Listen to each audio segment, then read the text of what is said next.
Magandang umaga, ngayon po ay araw ng Martes, August 27, 2024. Update po muli tayo sa lagay ng panahon.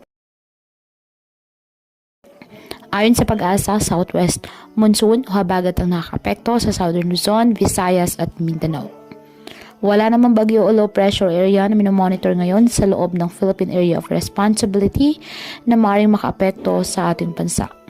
Ngayong araw na dahil po sa nasabing habagat, asahan ng maulap na halangitan na may kalat-kalat na pag-ulan at thunderstorms sa Mimaropa at Western Visayas. Asahan naman ang bahagyang maulap hanggang sa maulap na halangitan with isolated rain showers or thunderstorms sa Metro Manila, Bicol Region, Calabarzon, Mindanao at nalalabing bahagi ng Visayas. Ang nalalabing bahagi ng Luzon ay apektado ng mga localized thunderstorms.